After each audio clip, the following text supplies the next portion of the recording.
Hi, I'm Vivian the Knitter. And I'm Alyson the Crocheter, and you're listening to Keep Calm and Carry Yarn. Thank you so much for joining us for episode 58 of Keep Calm and Carry Yarn, a knitting and crocheting podcast brought to you by me, Vivian, and my daughter, Alyson. I'm coming at you from Virginia. And I'm recording from Scotland. Hello, everybody. Hi, thanks for joining us. We're a bit late in this episode. Yeah, or but we have really a good early. excuse. We have an excuse. We've been away. Yes. Wonder where. We've been unusually prolific on Instagram. Yeah, we were at Vogue Knitting Live in New York City. Did we actually announce that we were going to be there? I don't think we I did. don't think so. I think it just kind of came up and it happened, and it was a bit of a whirlwind for me because I was only there for 3 nights, and I didn't even tell my friends that I was going to be in the city. But because I was posting about it on Instagram, and then I kept getting messages being like, "Are you in New York? Are you in New York?" I was like, "I am, but I'm only for 3 nights. I can't see you." Yeah, it was a little whirlwind for me too because I had Yeah. I had to combine two trips in one. So a And bit you were only there for 2 nights crazy. anyway, as well, right? Yes, I was only in New York City for 2 nights, and I took the train in from New Jersey, stayed with my parents there, and then back and forth. So Cool. Well, we've got one special thank you to Adele Sarah, who said hello on Ravelry. She saw our profile in, I assume, in Crochet Now magazine, and she's from Hampshire, not New Hampshire, which when I was skimming it was my first reaction. yeah, I did the same thing. Hmm. Yeah. So the original, the The OG original Hampshire. Hampshire. Yeah. Yes.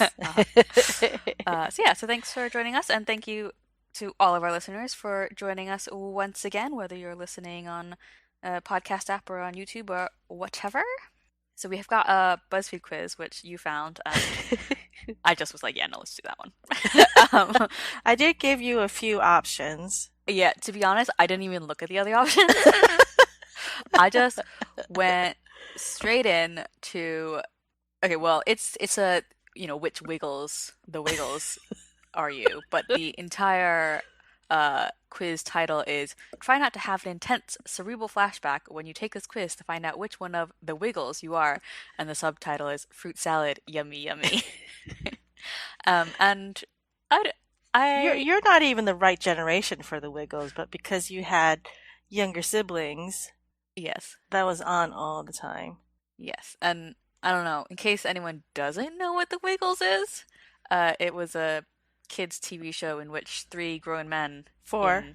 four grown men sang songs to children. And there was a dinosaur. Was there a dinosaur? Yes, there's Dorothy the dinosaur. There was And the a octopus? octopus. I don't remember the octopus's name. They're from Australia too. Uh-huh. I think did one of the Wiggles recently die or something? What? I don't know. Or one of the Wiggles was in the news recently. I can't remember. Okay. Well, the picture from the quiz, they must have had a reunion or something because they look old in that thumbnail. I don't know.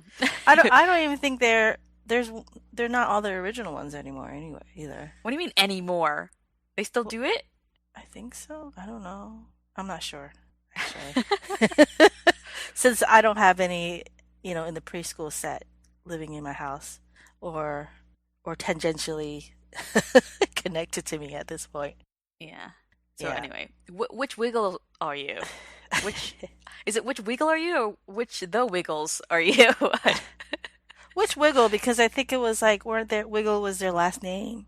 Oh, maybe. They I all mean, lived in the same house or something. sorry, I don't really remember any of And that. and they had a big red car. I don't remember any of that. Okay, I am Murray Wiggle. He's the one that wears red. You're the king of guitars, the OG Red Wiggle. You eat pancakes for breakfast and love bananas. You're a good detective, an inventor, and can't risk a good barbecue. I got the same Wiggle. Oh, really? Uh, Yeah. I mean, I do like to eat pancakes for breakfast. I don't love bananas. None of I my do love good children barbecue. like bananas that much. They're fine. They're edible. Uh-huh. They're just definitely not my favorite fruit. Oh. Anyway, definitely not king of guitars though. What are the foods you picked? I Okay, wonder. so I went for the pasta Me too. because I just feel like the other options were, because there was like what, a sandwich, fruit salad, and the chicken. The Uh-huh. pot, they weren't like, if it was like tacos, pizza, burger, then I'd have a harder time deciding. But The chicken looked, is that chicken or is it fish? yeah, I think Chicken. it's chicken. But it's just like It looked a some little grilled dry to me. chicken. Yeah. Just some grilled chicken and boring. What about activity?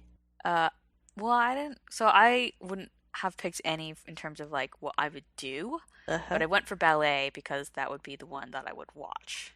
Oh, I went for swimming because that's like, uh, it's kind of like going to the beach. I don't know. Yeah, but see, he's very definitely in a pool, and if it was beach Yeah, but swimming, that he's would be got different. he's got he's got a snorkel and Yeah, but he's stuff. in a pool.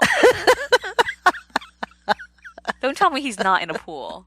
Yeah, well, Yeah, that's how I justified it. okay.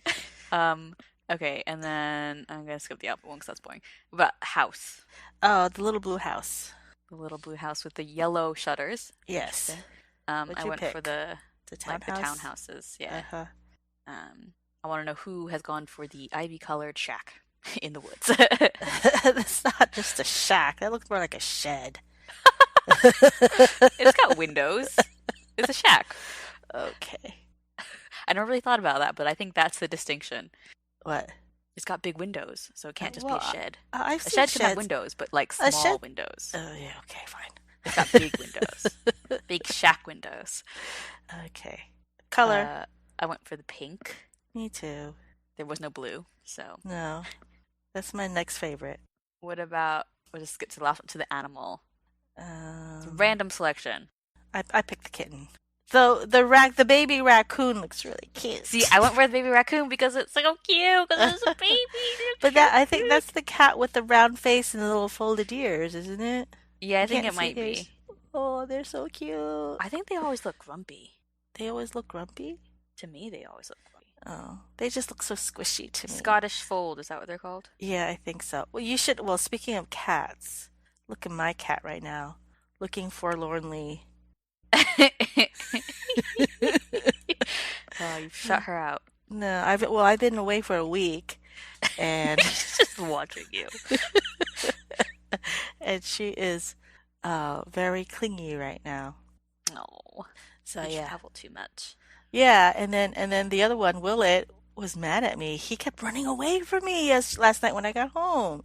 Stupid No. cat. You're practically a stranger now, and you know he I doesn't like strangers. know. No, he doesn't like strangers. But it's good to be Maybe. home. Right. Okay. So, crafty stuff. Content. Whips. Got any whips? Basically, I have the same whip, but I am so far along. Which one? Your East Coast girl. Yes, Your my East cardigan. Coast girl cardigan. So last time I was talking about the rib. It's not actually a rib. It's a garter stitch hem, and it's supposed to be 3 inches long, which is pretty long. Yeah, I And guess. and so I measured probably should have read ahead or paid a little bit more attention. But anyway, I measured how much I was supposed to be before I started the garter stitch, Hmm. and I was right. I was spot on. I even blocked my piece and then measured it. But Hmm. when I tried it on, it was like it was already pretty long. So if I added another 3 inches, it would be like past my butt because I'm short, I guess. Right. So I stopped at about 1.5 inches. I didn't bind off. I just left the needles in, and I started the sleeve. So like, cause like once you have the sleeves on, it might fit differently and it might look different Hmm. rather than it gets all stretched out because there's just an armhole. So after I do the sleeves, I will decide whether or not to continue with the garter stitch and make it longer. So I'm on one sleeve of I'm about maybe halfway done with one sleeve. See? Very good. So I'm getting very close with this one. So I did work on this one a lot on Hmm. the airplane, and I had to take my sister to an appointment at the doctor, so I was there knitting away on that. while I was in New Jersey. So yeah, I had nice. So it's just fair. Oh. Well, I was gonna ask, is it fairly mindless? Other than I suppose, are you using stuff for When the I was sleeves? doing the garter stitch, it's completely mindless. And then the sleeves, you have to knit 3 inches before you start the decreases. So those first 3 inches was Mm-hmm. very mindless. And even with Mm-hmm. decreases, it's like every 2 inches you decrease a little bit. So it's, I don't have to, I'm not really counting anything. Mm-hmm. So yeah, uh, maybe I'll be on the second Nice. sleeve the next time we speak. And is it light enough that you can wear it in Yes. Virginia now? What's the weather like? I have no idea. I just got home last night, so I haven't even checked the weather. Mm. Let's see. Right now, it's not loading. But it was a little chilly last night. I think it was in the 40s last night when I got home, maybe. So Mm. it wasn't like in the 20s like it was in New York. Yeah, but okay. So, Nice. yep. So that's my only real whip. The other one is a sock. It's the same sock that I was working on last time. I'm still on the second sock. Right. Well, my whip is also the same. What had I start? I'd started this last Yes, time, yes, right? you did. Or had I talked about starting it? No, you started it. You were like, you just had a little Okay. wedge, and I was a little confused about which direction you were going. Oh yeah, the Dannon um shawl scarf shawlette. I feel like it's not like a super big. It's not like a super big shawl. But it's Which is pretty. the Is it more like a stole? yeah, but even then, aren't stoles pretty big? Okay, then it's a scarf. I guess so. I feel like it's a um, little wide to be a scarf, is it? Or is it just, I feel like it'll be too short to be a scarf. oh, I don't know how long you're gonna make it, so. Oh, just from the pictures. Anyways, so it's a Tunisian shawl rectangle, and I'm not super far in. I'm like, so because it's done, it's Tunisian, but it's I don't need a cable because it's done in like short bits. Mm-hmm. So each row is actually like several rows of Tunisian. Mm-hmm. The way it works, I don't know. So I've done one, two, three. I've only done four like row repeats, and I'm on the fifth at the moment. Um, so the pattern's starting to show. Um, Yeah, you can I see it in the can pic. see Um, the, sort of like yeah, diamond the pattern. angles and stuff. Um, yeah. The only thing is like when the when it meets at the at the tips of the sort of the Mm-hmm. corners, I get a big hole. Oh, it's a design And element. but I don't know. I don't like it because it's like the hole's not like exactly in the middle of everything, and I feel like the hole was more distinct in some than others, and I don't know why. That's bothering me. I think in one of them I sort of fudged it just to like get a smaller hole.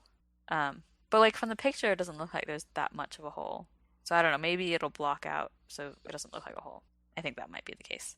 Um, but yeah, and then from how I talked about last time about the colors distributing, because the Tunisian is Mm-hmm. shorter, you don't have the cable. It doesn't actually distribute that much, so it does. I get like little like block. It's like yeah, I don't know. Like little tiger stripes. Yeah, like little tiger stripes. But it's nice to like see the yarn being worked up and like being able to actually see all the different colors from like there's almost like a sort of greeny color to the mauve, dusky pinks and Uh-huh. stuff.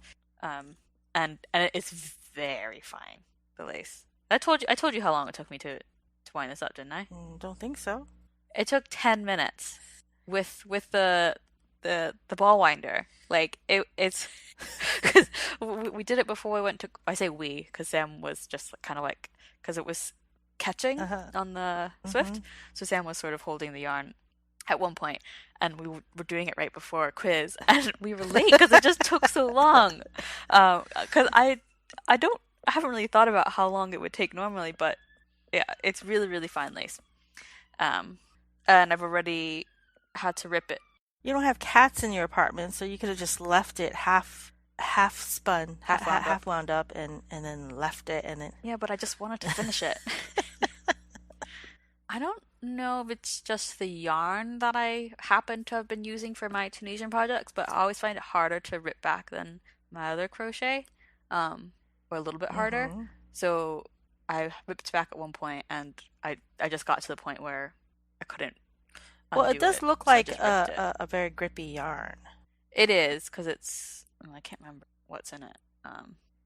But because it's got a bit of a halo, Mm-hmm. like a tiny Yeah. bit. Can't find it. But it's really soft. I think it's not just wool, Mm-hmm. whatever it is. Maybe there's Um, a little mohair in it because mohair is very sticky. Dang it. I can't find it. Right. Anyway. But that is pretty, well, it's not the only whip I have, but I'll talk about my other one later. Mm-hmm.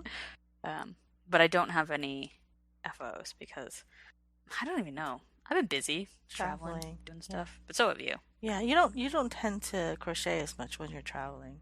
No, I I did do a bit of that shawl on the plane, but that was like a long plane Uh-huh. journey, so that was a bit different. But yeah, other than that, like I have to know that I can dedicate time to it. I can't Concentration. when I'm Yeah. traveling. Yeah. I have one um FO. hmm Speaking of FOs, you're wearing one of my FOs. I am wearing one of your FOs at the moment, but this is an It's old an one. old one, and Um, it's the après-ski hoodie. It was an interweave knits. uh-huh. It's actually one of my very first fingering weight garments. Yeah, Really? and definitely my Um, first lace. Maybe not lace, but lace.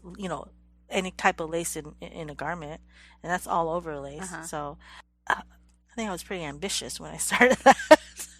Mm. Didn't really I mean, I think didn't really know what I it was looks great. getting The into. only thing is it has a Oh, hole. oh, I've darned it with the alpaca socks uh-huh, yarn. That's the gray yeah. one. It's not quite the same gray, but I think it's good enough for now. I think probably it's moth nibble Oh or something. no, But hopefully, if there's any other holes in the lace, I won't be able to tell unless it gets bigger. it's Because that hole was in the bottom bit, which is just oh was in the I don't stockinette section. yeah. It's a classic elite yarn. I can't remember which one it is, but I remember when I posted it on um, Ravelry. Facebook. No, on Ravel. No, Ravelry. Ravelry? Yeah. The Uh-huh. classic elite lady, somebody contacted me and asked if they could use it in their Facebook. Yeah, So that's what it was. I remember Yeah. that. So yeah, I'm pretty proud of that one. So anyway, my FO for this time is my bubbly brioche beanie, and it's the Nice, same yarn nice. as the shawl, and it worked up pretty quickly. I'm gonna put a pom pom on it. I think. With the same yarn, I think like I'll do weave yeah, I'll extras. do like the dark one Uh-huh. because it's a dark one and a variegated yarn. Yeah. Mm. Very nice. Yep. So that's the only thing I have right now, and it's a pretty small one. It was nice that you made the beanie because you were saying how the scarf is really heavy and you don't know when you'll be able to use it in Virginia weather, but at least Yeah, the hat I feel yeah, I like can you wear. have more opportunity to Yeah, wear. because it's fingering weight, and I have been wearing hats. Because sometimes it's cold in the morning, like it'll be in the 30s, and even though I don't really need a hat, but I feel like, well, I'm in there. I should wear my hats. Not wear my hat. hmm So that is the only FO. Yeah. Actually, you know what? I'll talk about this as an FO. Why not? I have a scarf, Ooh. but it's a totally new craft. Uh-huh. It's machine knit. So I went to a machine knitting like workshop, just like an afternoon sort of thing, at a place in Edinburgh called the Remakery, and it's one of those places that encourages people to fix and reuse things rather than buying new or throwing it away and buying Mm-hmm. new. So that kind of encompasses everything from computers to furniture to clothing. So they have lots of courses, but they also have open sessions where you can come in and they'll help you fix things. So I went in once with a bathing suit that I needed Mm-hmm. adjusting, and so they got sewing machines, and there was a woman there who helped me. Well, she basically did it for me, adjust the bathing suit.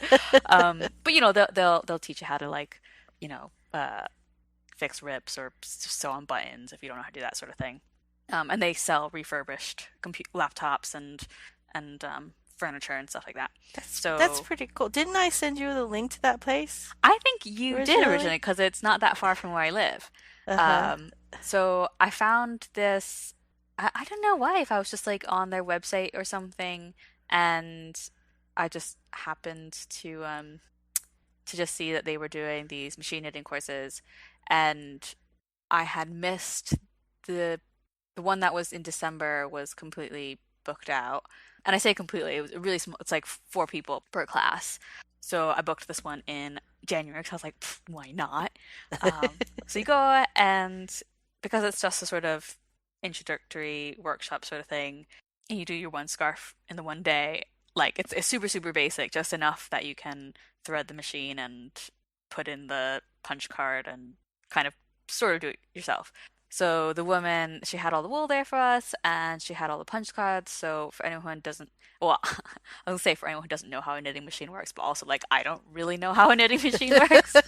But it's like it was a long piece of equipment and narrow, and you use a punch card to deter in the machine to determine the color work. So it does 2 colors at a time, where the holes are punched, that represents the secondary color, and where there's no hole punch, that's the main color. And so they're repeating patterns. So it's a rectangle punch card. You feed it in, and then you use like little plastic clips to clip it together, so it just goes in a continuous, Uh-huh. never-ending loop. So I did 2 different patterns in mine. One is just a simple, I don't know, they're like little lines, alternating lines of color. But there was like a button on to elongate. So the pattern, it should be like, oh, how do I describe it in words? Each little stripe of color or little chunk color should be 2 stitches high, but by elongating it, they're 4 stitches high, so it's twice as long. Uh-huh. And then the second pattern I used is what I'm calling my little houses or little Yeah. bothies, Uh-huh. which seemed. She also had a one that mimicked like a tartan, and she was saying that was really popular with visitors. Uh-huh. So I still imagine this as being my Scottish scarf because of the bothies. Uh-huh. And do you know what? Explain Yeah, what I a was gonna say bothy if you is. know what a bothy was. It's like it's a.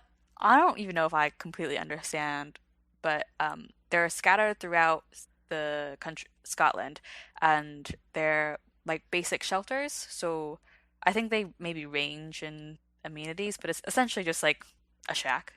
But maybe, some of them are stone or whatever, and the idea being that if you're camping around or traveling around the Highlands or whatever, you can go to a bothy and stay the night there, Uh-huh. with your sleeping bag and whatever other sort of kit you've got with you. So you see them around the sort of in the mountains and stuff. And I think they feature also in the sort of like more like glamping element Oh. of accommodation. You'll see like quote So unquote can you book bothies. them? So I think that the true and proper bothies are they're just they're unlocked. You don't book them. They're just there for anyone to Uh-huh. use.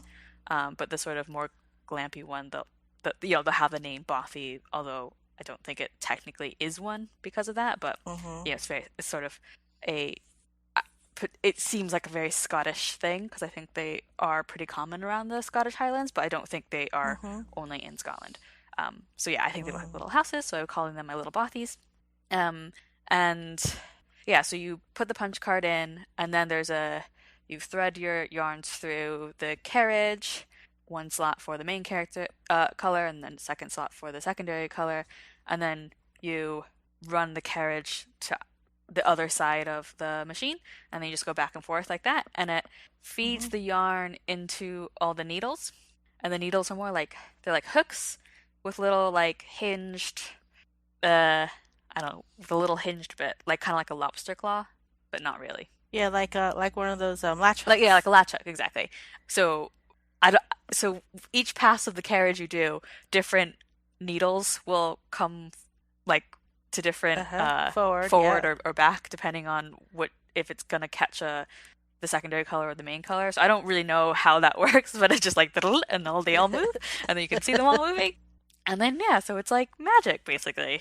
And my machine broke at one point, and it wasn't my fault. So like it took me a lot longer to finish mine than everyone else because my machine broke, and my piece has a lot more imperfections because of that. You can see where it broke, and the woman, she tried to fix it but then couldn't, so I had to wait for somebody else to finish, and then she took my unfinished one off and put it onto the new machine, and you can see where it's been changed over because we couldn't. It's Uh-huh. yeah, we didn't quite get it right. And then the machine that I was on, I don't know if there was something wrong with it because there just throughout the whole rest of the scarf, there's like an extra, like a wrong color in each row, but like in a line. Um, but Uh-huh. I was like, you know what? I don't mind. It just means that I know, it's extra homemade. And even like the yarn, the one that I originally chose, um, it broke at one point. I wasn't very far, but because you have to put weights on your project to make sure that it feeds itself down after each Mm-hmm. row, and the weight was just too much for it, and it broke.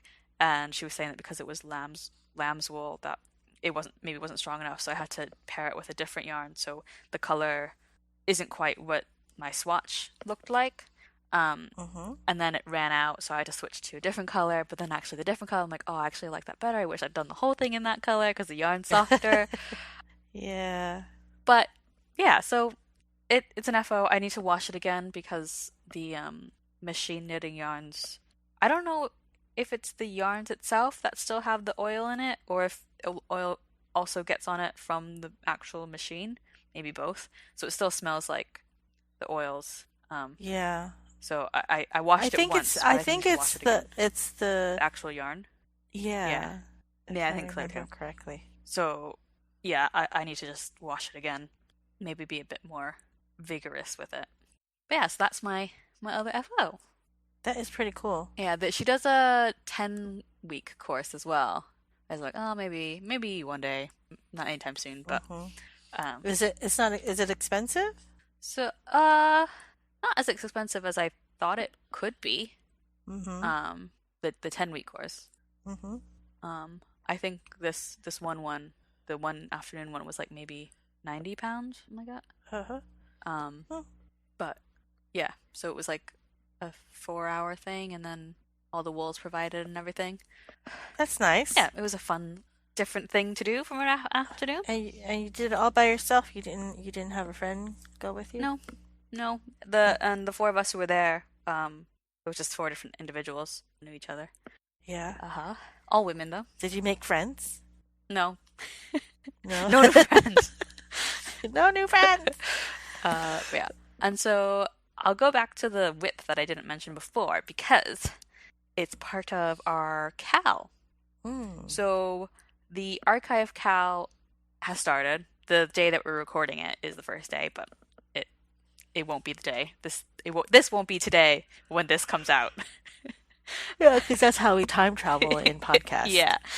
universe. So the CAL runs until April 24th.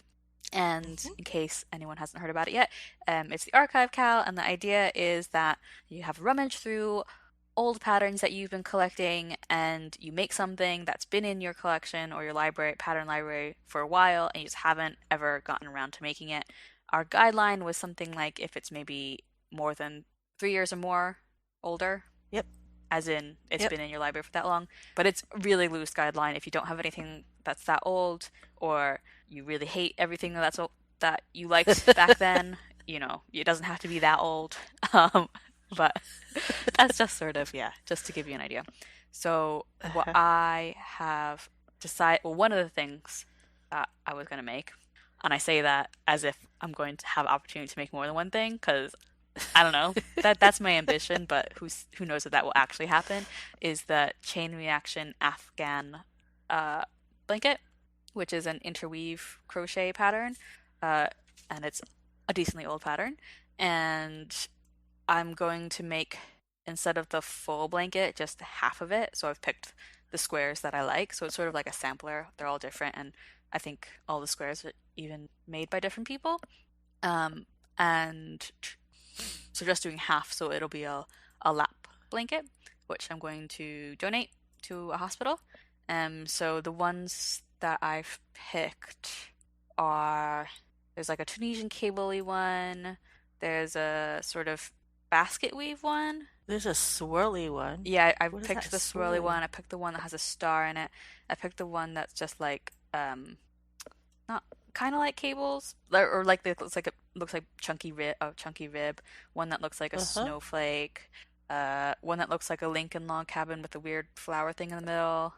Um, What about the one with the little tiny circles all put together? no, I didn't pick that one because I didn't like the way it looked. I didn't like it looked too organic and It's in your project page. yeah, it's on my project Like, page and I've got two different images. The first one is the ones that I'm probably going to do, and the second one is the ones that I'm not going to do. Um, hmm and so yeah, I've got the yarn for it. I just got some paint box yarn, which is just acrylic because it comes in lots of different colors. And I went for a raspberry pink, a ballet pink, a vintage pink, mustard cream, and a green, like a spring green. Of course, you had to include mustard. Yeah. I do like the colors that you picked though. um, It's very yeah, it's springy. very springy. It's not necessarily the colors I would pick to make as a blanket for my own house, Uh-huh. but I figured in the context that it's going to, the color scheme that It's I very would, cheerful. yeah, it's cheerful, so maybe that's probably better for. So was that what? So did was it in a You know how they have the pre-picked set, or did you pick all the colors yourself? I picked the colors myself, Oh, good I job. think. I spent a lot of time trying to decide on the colors, like I too much time, and I did look at some of the pre-selected ones, but I think Uh-huh. because there's six colors, and so they usually come in like sets of five colors. So Uh-huh. yeah. Um, so I finished one block, and that's a sort of Oh, it's huge. yeah. So the squares are meant to be 12 inches by 12 inches. Oh yeah, wow, that's like a quit block. Yeah, which is kind of nice because at least this one went by fast because it's really lacy. Um, so I Uh-huh. just whipped this up this morning in the raspberry and in the ballet pink. And there's a chart. So I followed. This is a free pattern. There's like a whole PDF that goes through all the different blocks. I thought it came from the magazine. Yeah, but I think because they published it as not a charity thing, but yeah. So when they first did it, the idea was that you could make the blanket and for donation, because theirs this was back in 2010 and 11. Uh-huh. So I think they released the blocks like gradually, and then hmm once the whole Afghan was assembled and shown in in whichever issue, the Afghan was auctioned for charity. So I think the idea of it being a chain reaction, so Oh, I everyone see. would, if you made a blanket and then you could donate it to charity, and for every Afghan that their readers donated, they donated $5 to warm up America. Um, Oh, that's cool. yeah, so I didn't pick this blanket for that reason, but it's kind of funny that that's the blanket that I've chosen to donate anyway. Mm-hmm. So yeah, so they're big blocks.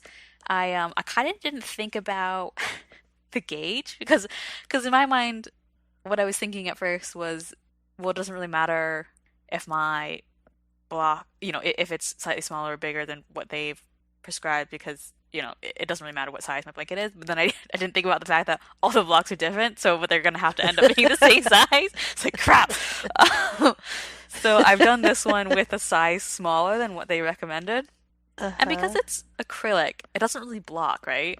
Not really. Um, I mean, so maybe my blanket, so I think it's slightly smaller, and I don't want to do it again because uh-huh. I just don't want to, even though I've only just done the one. But I think it'll be fine. I might just do a double check and measure it and then see how big the blanket will turn out to be. Um, and it doesn't have to be perfect. I think it's maybe like, it might be like 11 inches instead of 12 inches. And Mhm. if I decide actually I want it to be a little bit bigger, then I can just do like a border around the edge or do some extra blocks or something. Yeah. Oh, okay, that's nice. But yeah, so that's one block done. And I Uh-huh. know you haven't started anything yet because I started oh, you it. did. Okay, just now. Yes. I'm gonna Just have now. something to talk about. I mean, from here that just looks like a bunch of yarn wrapped around some needles. It doesn't Well, look that's like anything basically yet. what knitting is. Well, I am doing it's the Endless rows. Endless Rose Cowl, and it was in one of my old interweave magazines. And I am using a yarn that was gifted to me by my friend Paula a few years ago, and it's like all purples, Mm-hmm. and it's got silk in it. Ooh. It's called KFI Luxury Collection Silk. Very original name. And it is 100% silk. And I'm pairing it with frog tree alpaca. I don't know. What? I don't know how. It's an alpaca. I'm doing alpaca for one color and silk Oh. for the other color. So we'll see. We'll see how it turns out. Yeah, so it's a provisional cast on because it's a cowl done in the round. So you do provisional cast on and then you go from one end to the other. And when you're done with it, you have to graft it together. So as you were talking about your projects, I was provisionally casting on with a crochet hook and I just did the first row. Is it? Or the first round. What? What? Oh, so it's gonna be a tube that then gets grafted Yes. together. Yes. Okay, gotcha. So it's gonna be really Okay, chunky. got it?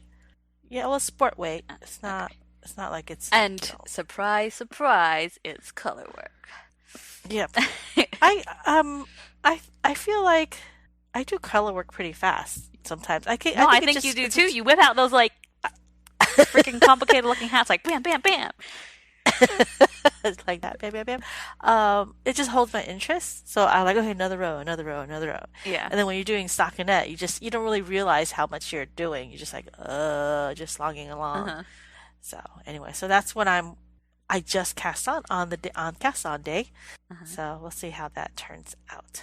Cool. So if anyone else is joining in, make sure to tag your posts on Instagram with hashtag Archive KCAL, and that's Cal KCAL because knitting and crocheting, obviously.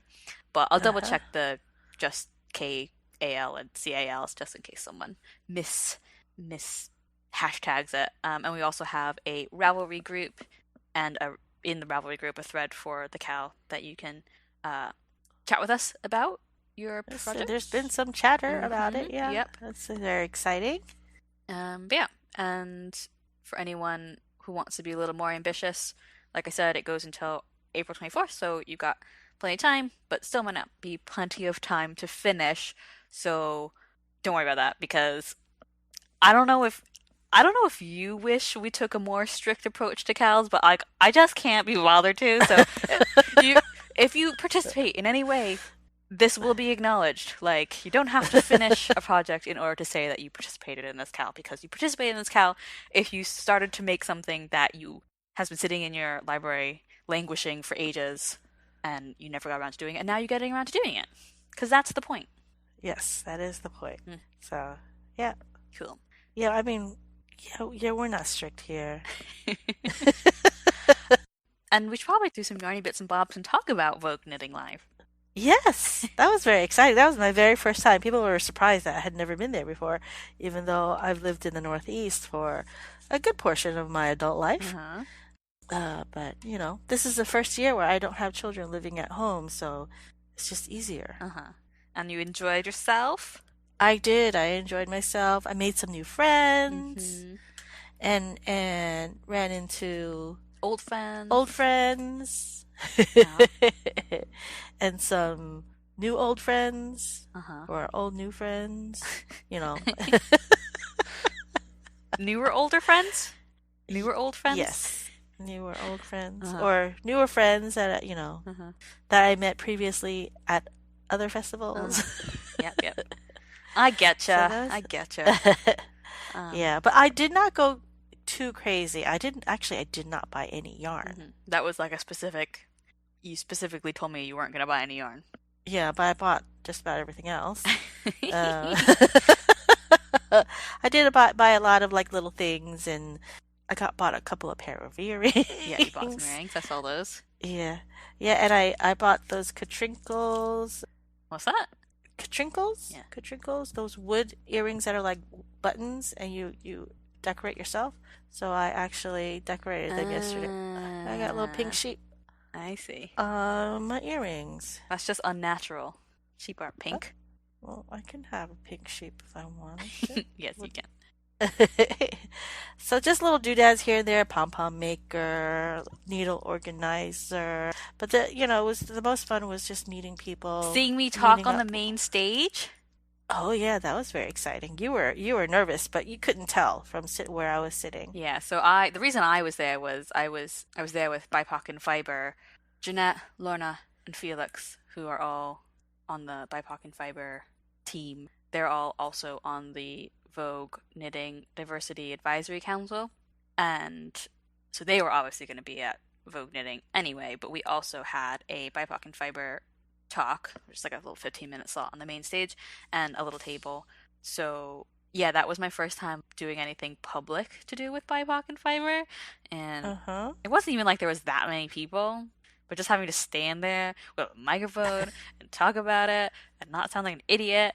Yeah, I was definitely shaking. But you said you couldn't tell, so that's good. I No. got to say my piece about getting into contact with Jeanette for the first time, and what did I say? I said something about like it felt a bit presumptuous to like, and it did because I thought about like whether or not I should actually message her to be like, oh, are you going to turn this into a bigger thing? Because I'm just like, I don't know this lady, like she probably has plans already, and like she's gonna think I'm butting in, and because I'm a she's a knitting designer. She's been doing these magazine articles, and like I'm just a nobody.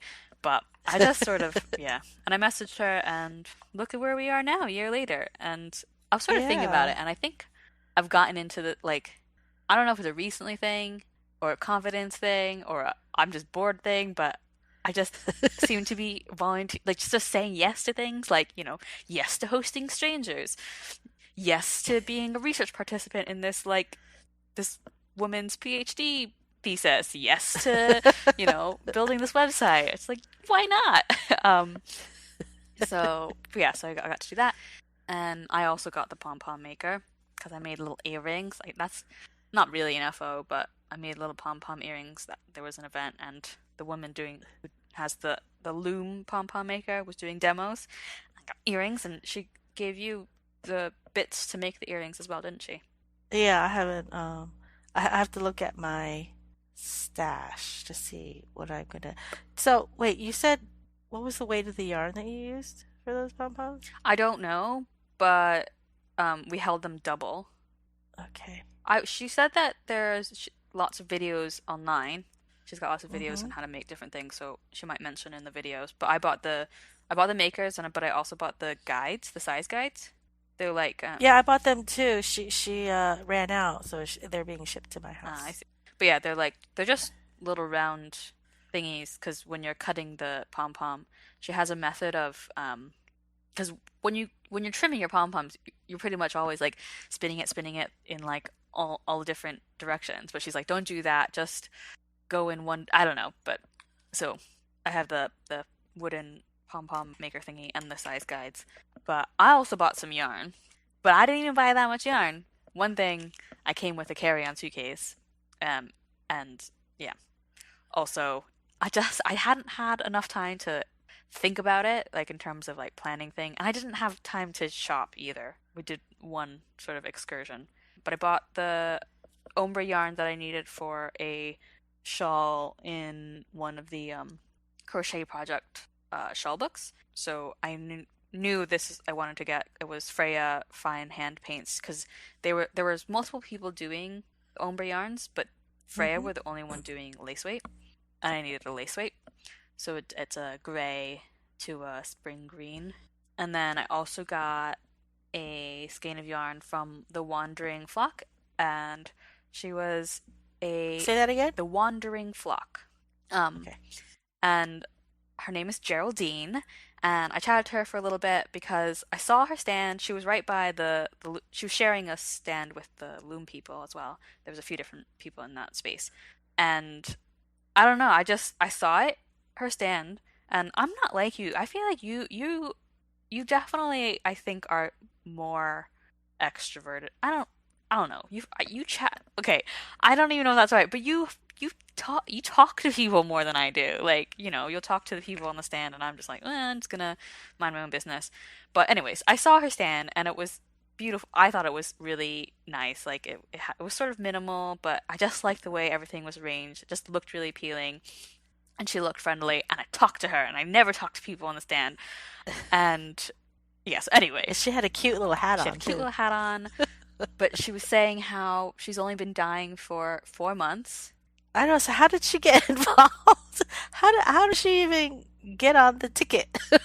She's only been doing it for four Yeah, months. I don't know. I don't really understand. But so she said she quit her job in the fashion industry. So, I think it showed like in terms of like her background, like it that was probably why, you know, she definitely has like a particular look and style, and her yarns were all um they weren't all like soft colors. There was some like really bright pinks and stuff, but they were they were all subtle in a way because Hmm. there wasn't any, really crazy color combos or like um variations. Like the speckles were subtle and Not like really harsh yeah, contrast. yeah, yeah. Contrast. So I don't know, just from chatting to her and just really liking her look and that she was new, I knew that I was like, I'm gonna get something of her. Like I don't have any project necessarily in mind for it, but like I just need to get at least something from her.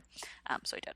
Uh-huh. And then the other Oh. thing that I got was a pair of socks from Makosa, it's a knitwear fashion brand from South Africa.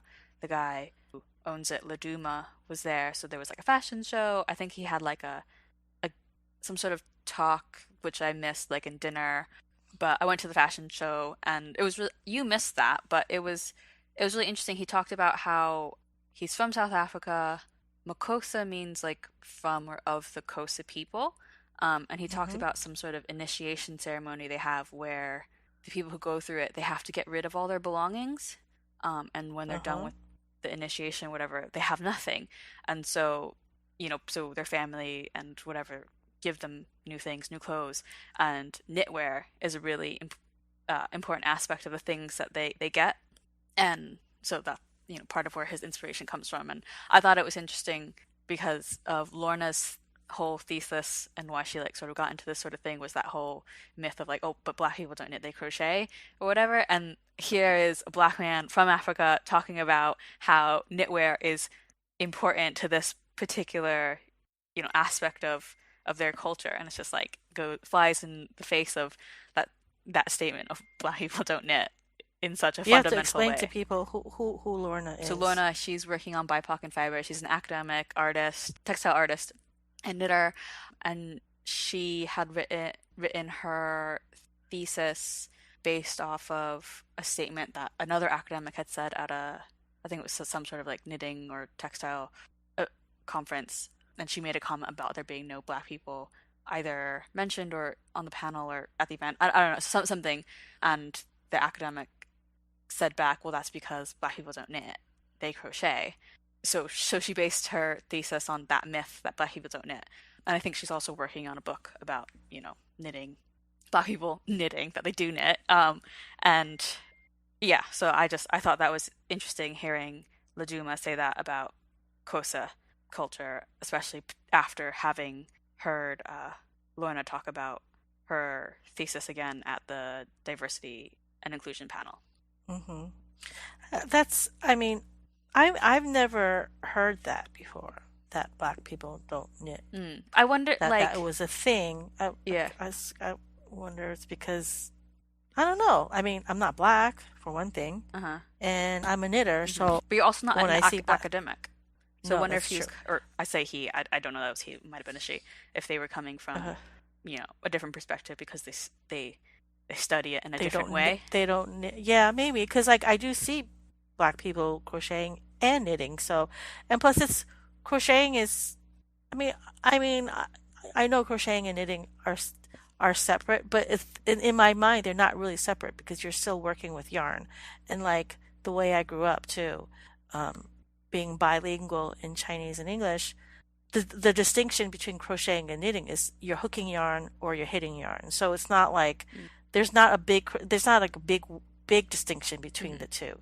It's like one craft but two variations of Mm-hmm. one craft. So yeah, it's interesting. Yeah, I think there's like a class factor to it, that the whole idea that like crocheting is acrylic granny square blankets and Uh-huh. that sort of thing.